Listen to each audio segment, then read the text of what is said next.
Hi, and welcome to Operational Planning with Insurance, Finding and Keeping Key Employees, Part 2. This is video 8B.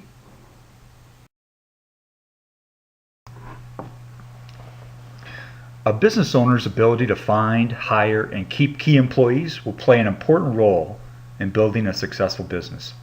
How these key people are integrated into the business system will also determine the success of the business. So some common solutions to finding and keeping key employees is by finding new staff through a recruiter and headhunter. Although that's not a bad idea, there's some things that need to be done prior to that taking place. Attracting new staff with higher financial incentives, meaning just throwing money at them, and keeping key people just by offering insufficient cash bonuses. So again, there are other ways that you can do that, but let's talk about a few other things.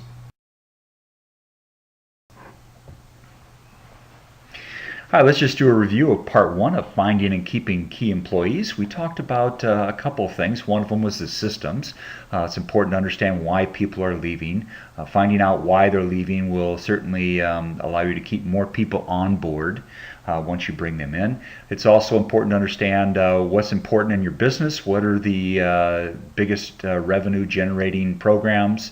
Need to understand that so you can bring people in to maximize those things. Also need to understand where the business is headed. So what that does, it allows new recruits or internally promoted people to actually grow with the company and paint themselves into the picture once they see where the company is going. And then the other thing we talked about was keep key personnel from leaving. And you can do that by establishing a variety of short and long-term goals, and certainly they each have non-financial and financial incentives. So again, there's no magic formula for coming up with what motivates certain people, but certainly identifying that they do exist and finding ways to get people to do the things that need to be done to maximize your business and make it a better community is a great thing.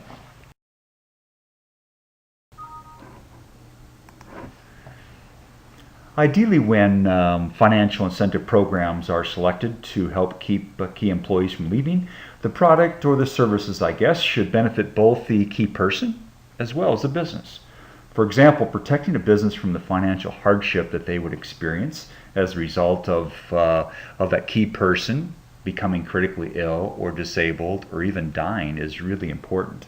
I mean, what would really happen to the business if the owner or the lead sales manager or even some other key person certainly couldn't perform their duties? But really, what's also in it for the key person? So these products could be delivered so that they provide extra incentive for all the key people. Now, the probability of someone being disabled is generally higher than that same person dying.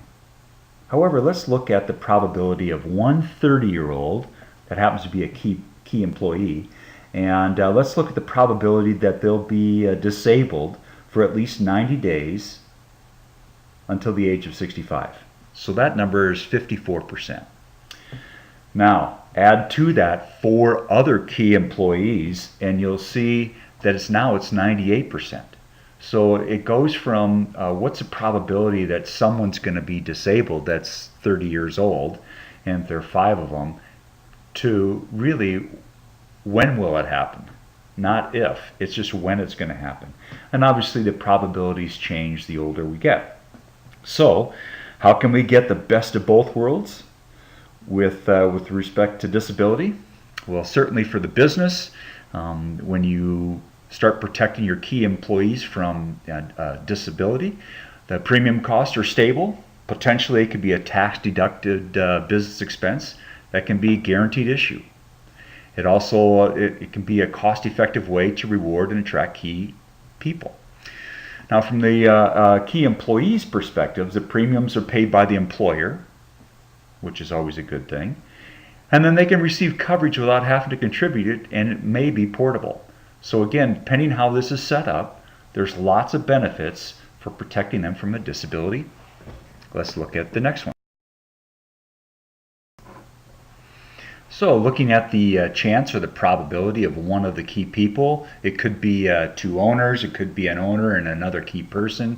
The probability that that they die by the age of 65, two 30-year-olds, it looks like it's 48%. So if we had one key person that was 30 and the other key person was 40, the probability that that one of them would die is 47%. So you can see that as the older they get, the probability of dying becomes less probable. But at the end of the day, you'll find out that the life insurance provides a very, very effective way to take money out of your corporation or to select bonuses and do a bunch of other things. So let's look at it from a business perspective. In the event of death to a key person, your business is going to be affected. It's certainly by having what's called key man insurance or key person insurance. It's a very effective way to retrain the replacement.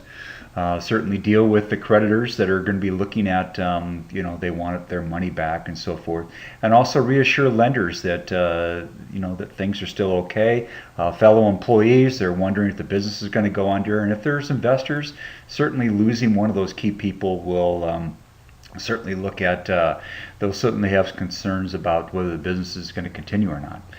So, being able to protect those lives is important.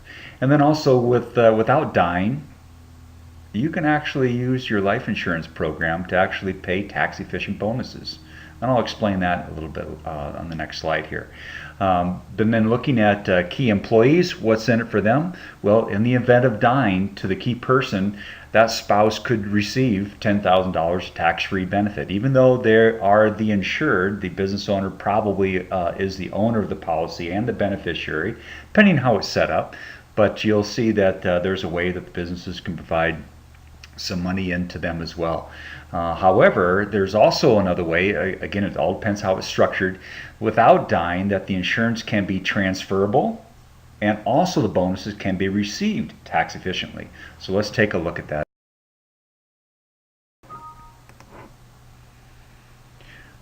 So let's take a look quickly at receiving a bonus from an employer.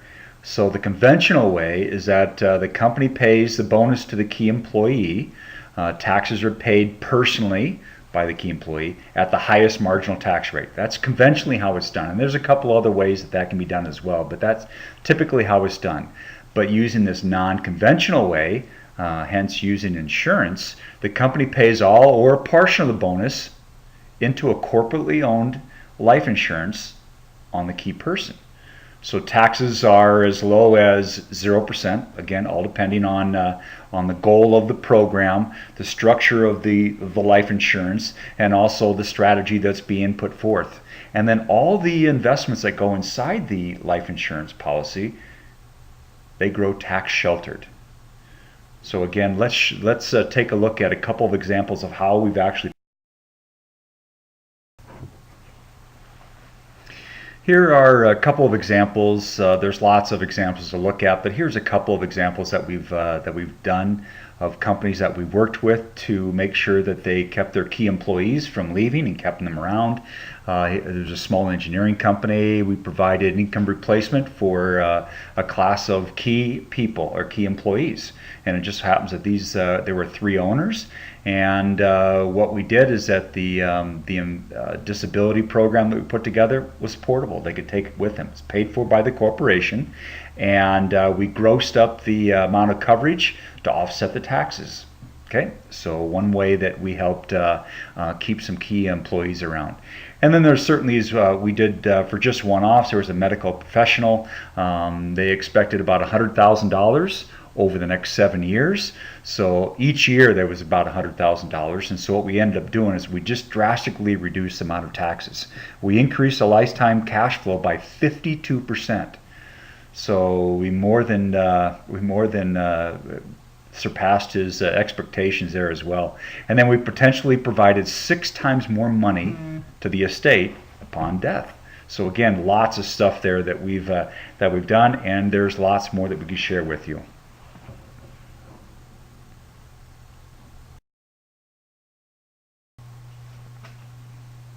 Of course, to do all the things that we do, it requires a tremendous support team. And Maureen and Fred and David, they are key people in our organizations that help us do all the things.